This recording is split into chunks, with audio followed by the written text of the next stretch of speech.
కోట్ల మంది ప్రపంచమంతటా ఆయనకి నమస్కరించి ఆయన బోధల వలన ఆయన చెప్పిన విషయముల వలన ధర్మ మార్గంలో ప్రవర్తిస్తున్నారు.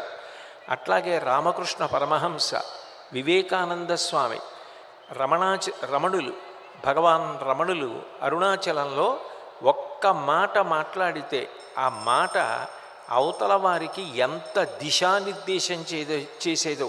ఇప్పటికీ కార్తీక మాసం వచ్చింది అంటే పౌర్ణమి నాడు అరుణాచలంలో గొప్ప జ్యోతి వెలిగిస్తారు. అరుణాచలంలో జ్యోతి దర్శనము అంటే ఎంతో గొప్పగా భావన చేస్తారు.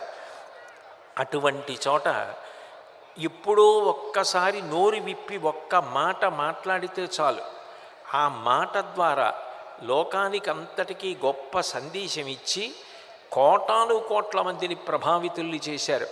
ఇప్పటికీ ప్రపంచమంతటా భగవాన్ రమణులు చెప్పిన విషయాలు పుస్తకాలలో చదువుకొని వాటిని అనుష్ఠిస్తున్నవారు, ధర్మాన్ని తెలుసుకొని ప్రవర్తిస్తున్నవారు, తమ జీవితాల్ని చరితార్థం చేసుకుంటున్నవారు ఎందరో ఉన్నారు.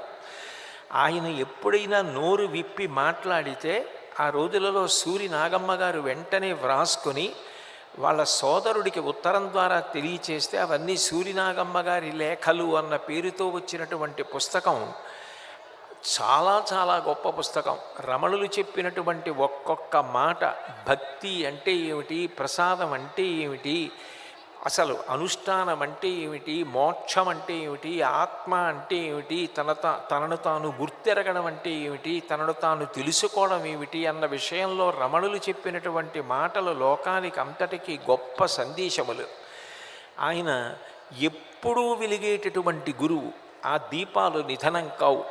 మిగిలిన దీపాలు మనం వెలిగించిన లౌకికమైన దీపాలు కొండెక్కిపోతాయి, కానీ వాళ్ళు మాత్రం కొండెక్కిపోవడం అన్న మాట అన్వయం కాదు. వాళ్ళు అందించినటువంటి వాంగ్మయ రూపంలో వాళ్ళు శాశ్వత స్థాయిని పొందారు.